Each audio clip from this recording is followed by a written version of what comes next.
Wild game in Knoxville, ranked on ranked in the SEC. Georgia has won 8 straight against Tennessee.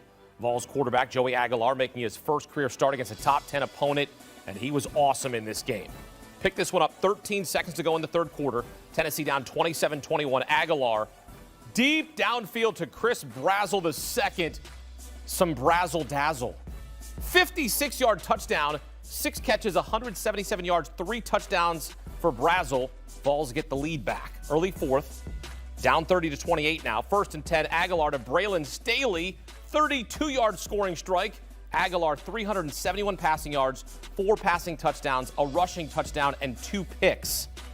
But here comes Gunnar Stockton and the Dogs. Less than 3 minutes to go.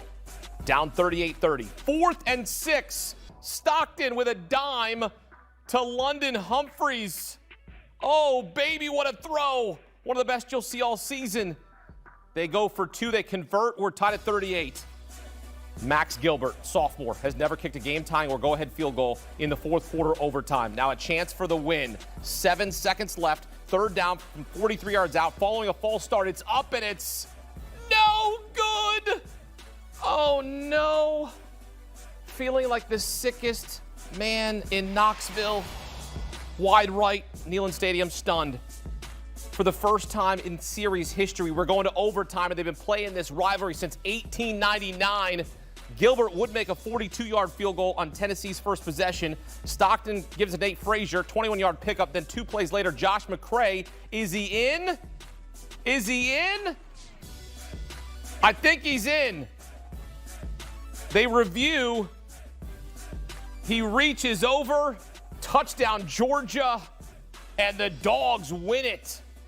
44-41. Tennessee fans absolutely stunned. They had this game. They were trying to snap an 8-game losing streak against Georgia, and the Dogs rally for their 9th straight win against Tennessee. This one in overtime. The Vols had a 14-point lead at one point in this game. They had won the previous 26 games when holding a 14-point lead. But that is all for naught as Georgia rallies behind a great throw and a great ground game. Gunnar Stockton leading the way, and now Georgia improves to 60-0 under Kirby Smart when scoring at least 35 points in a game. CBS Sports HQ presented by Belfour Property Restoration. Here in studio, national champ Cardale Jones, former All-American tight end Adam Breneman. And what a game that was, Cardale. That was awesome from both sides.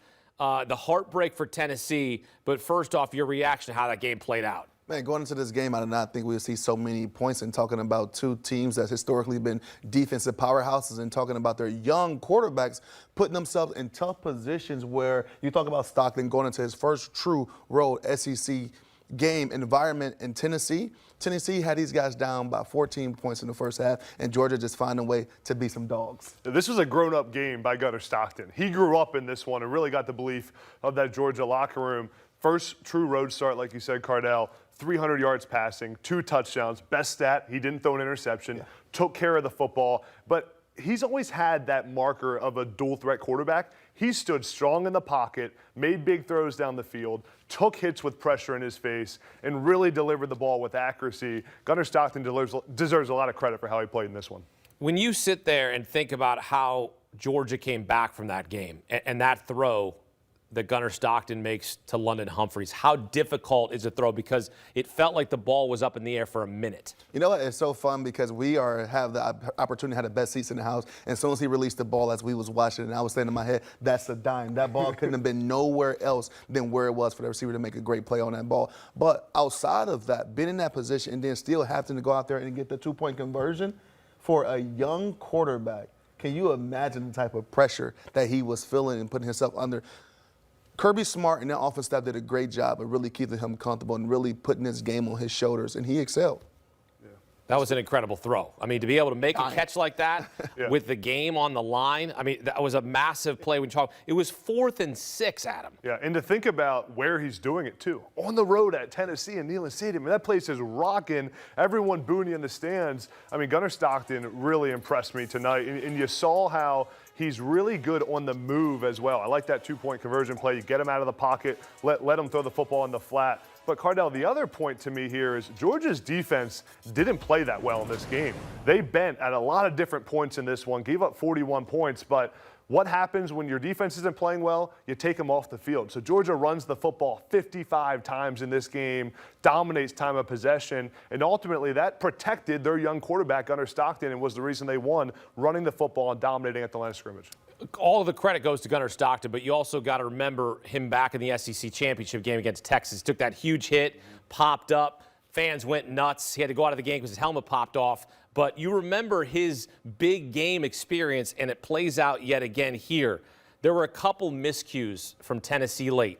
We saw the false start, pushed him back 5 yards. That never is something you want to do late in the game. And you know you have a college kicker out there trying to make a huge kick, and you push him back even further. I mean, that moment right there, when you talk about executing the offense and a little mistake like that, a game of inches, how razor thin it is, especially in a conference like the SEC. You know what? I don't know how much of that false start was really going to play into a factor of Gilbert missing or making that field goal, but you go back to the point of the missed opportunities, and then you go back to Aguilar's second interception. Well, that was because of a miscommunication, and then on top of that, the receiver fell down. And then even having a chance to score in an overtime situation, instead of settling for 3, it looked like it was a few miscommunication opportunities. So Tennessee is going to go back and look at this tape and say, hey, we had these guys. Especially, it's easier to reflect on a loss than a win, when definitely he was up early in the game by 14 points and ultimately couldn't get the W. But a lot to learn from both teams after this game. But Aguilar, I mean, kudos to that Tennessee coaching staff on the offense side of the ball. Continue to let him throw the ball around after 2 interceptions that was really costing them and putting them in bad position early in the game. Tennessee's false start before the field goal wasn't just about losing the 5 yards. It was also about not centering the football.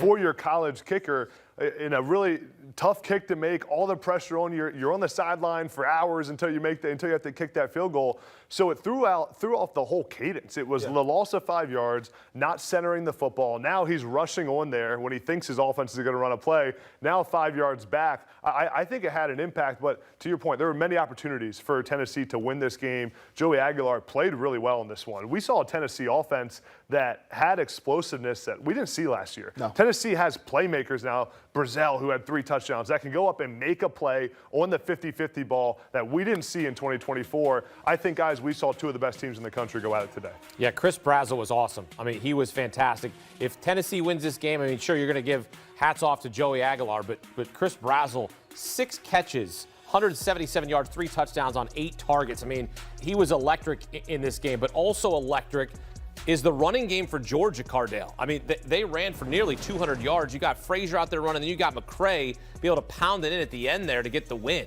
Yeah, McCray and Frazier is the ultimate 1-2 punch right now in college football, especially when you talk about getting into conference play, when you know you're going to have to lean on that run game. It's such a tough conference in the SEC when it really is defined by those big guys up front on both sides of the ball. So when you have a running game as productive as these 2 guys with Georgia, it's no wonder why they dominated time of possession, almost doubling Tennessee time of possession and really controlling that. I mean, the ball didn't come out the quarterback's hand for us in the air in overtime because of how great they was doing in the run game. Yeah, that Georgia run game is so good as well because Gunnar Stockton can run the football. Yeah. He ran the ball for 13 times today, had a touchdown, had a couple of first down carries. When you have the mix of the 2 running backs, of the pass game where Stockton gets that out of his hand, but then the +1 run game where you have the lead blocker for the running back. Gunnar Stockton can get on the edge. You saw a lot of times in those 3rd down moments, 4th down, got to have it situations, getting Gunnar Stockton out of the pocket with the option to throw the football, run the football. It worked for Georgia today, and that combination of the weapons on the ground makes that offense hard to stop. Another year, another loss for Tennessee, an absolute heartbreaker in this one. Adam, how detrimental is this loss to Tennessee's schedule moving forward? Yeah, it's not the end of the world. This is a game where Joey Aguilar can go watch the film and say, there's a lot of positive here. There's a lot of good things going forward. But you look at this Tennessee schedule, they get a little tune-up game against UAB, Mississippi State, Arkansas. Those are 3 games they'll be favored in moving forward. Then a tough one against Alabama. So right now it's about fixing the errors, getting the defense a little bit better, making sure you get pressure on the quarterback, stop the run up front, and then Joey Aguilar's got to take care of business down SEC play.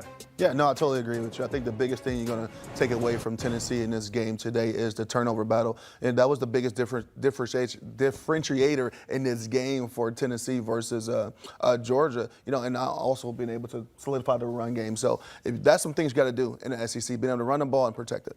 Georgia up next. They're going to get a big old game. It's a break, but they got Alabama looming ahead. And of course, this isn't Alabama from years past, but Alabama gets a win on this day. But another test for Georgia as they now improved to 60-0 under Kirby Smart when scoring at least 35 points in a game. Wow. So they scored 35. That's the recipe for success for the Georgia Bulldogs. And you take a look at what Tennessee was so close to doing. They were up by 14 in this game. They lose in overtime. They were looking to snap an 8-game slide against Georgia, and they were set up to do so, but they come up short. They've been playing this rivalry since 1899. This was the first one to go to overtime, and it turns out to be winning time for the Dogs.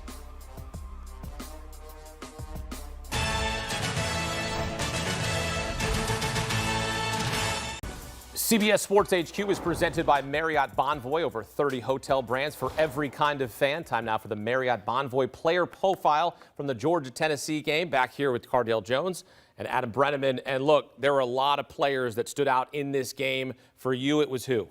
I'm going to go with Gunnar Stockton, Georgia's quarterback. Now, 74% completion rate, 304 yards, 2 touchdowns, no interception. That's a tall task to ask for any quarterback, let alone a guy who's making his first real true SEC role game start in this environment versus this quality of an opponent in Tennessee. And then also, historically, Georgia haven't had a quarterback that you can have a +1 in the running game, his ability to run the ball. 13 carries today, 1 of those carries found in the end zone, so 3 total touchdowns for Gunnar Stockton. He's my player of the game. Gunnar Stockton didn't just manage this game, which a lot of young quarterbacks do on the road in the SEC. He grew up in this game. Yeah. He became a really solid, well-rounded, dual-threat quarterback. We saw him run the football for first downs. We saw him get on the move and make good decisions on when to throw the football away. We saw him push the ball down the field vertically. Gunnar Stockton looked like one of the best quarterbacks in the SEC today. And when this Georgia offense is running the football well and Gunnar Stockton can then use play action to push it down the field, they can get rolling pretty fast. Cardale, you won a national championship at Ohio State. Walk me through how difficult that throw was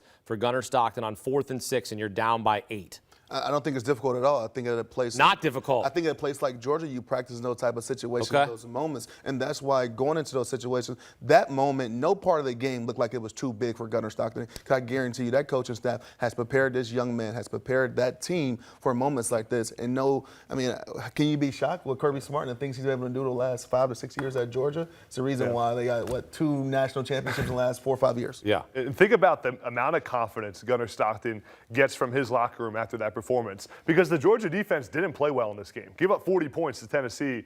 They did not get stops when they needed to, but their quarterback kept them in the game. And Gunnar Stockton will walk into that Georgia locker room for now on the rest of the season with a new level of confidence every time their offense is on the field, every time they need a possession, every time they need to convert a 3rd down. That silent will say, Gunnar Stockton's leading us. We believe in him. Well, we measure results always by wins and losses, right? That's just what it is. But you look at the other quarterback, Joey Aguilar. He started this game 14 of 14 in the first quarter. First SEC quarterback to go 14 or 14 in any quarter in the last 20 seasons. So we're sitting here from a kick away from talking about Joey Aguilar being the big winner. He transfers in, and it's Gunnar Stockton, the guy that helped them in the SEC championship last year, gets banged up, comes back in the game. It's these become these moments where these legacies build, right? Yeah. You go on the road to Neyland Stadium, and I know you said they practice it, but you're in front of 110,000. You're down 8. It's a little different, yeah. Right? You're down 8 in front of 110,000. You got an 8-game winning streak on the line against your rivals, and you're able to make a big-time play like that. I mean, that speaks volumes. Oh, for sure. And I take it back. I mean, it's some difficulty in that situation, but I think the biggest point I'm trying to they prepared for that situation. Now, let's say the shoe was on the other foot, and then Tennessee was able to come out with this win. Well, my player of the game would have been actually Chris Brazell, because he was the second. He was actually a big-time security blanket for Aguilar. You look at some of the situations and some of the plays he made, a lot of those 50-50 balls. Well, with a guy like that, those balls are more like 60-40 in his favor. He came down with all them 6 catches and 3 of those went for touchdowns. So if Tennessee was able to pull this thing off, Chris Brazell was the second, would have been my player of the game. Joey Aguilar was a kick away from probably being the National Player of the Week in college football. Absolutely. If they would have won this game. I mean, his 4 touchdowns, the way he took care of the football, he did have the 2 interceptions, but in the big moments, made good throws, commanded this offense really well. And I thought his accuracy, not just on the completion percentage, but Joe Aguilar throwing the ball where his receivers can run after the catch. You know, Cardale, that's a whole different level of accuracy, and that's why we saw so many explosive plays for Tennessee. And last year, we didn't see those explosive plays. This Tennessee offense had trouble getting those plays down the field. Joey Aguilar figured that out, and they were close to – this story would have been all about Joey Aguilar and Chris Brazell, as you said, Cardale, if they would have made that kick. You get this, Tennessee had won their previous 26 games when they had a 14-point lead. That's how impressive Gunnar Stockton was to lead the Dogs to the comeback win, forcing overtime as a kick is missed, and they win it in OT, and Georgia makes it 9 in a row against Tennessee. CBS Sports HQ presented by Marriott Bonvoy, over 30 hotel brands for every kind of fan.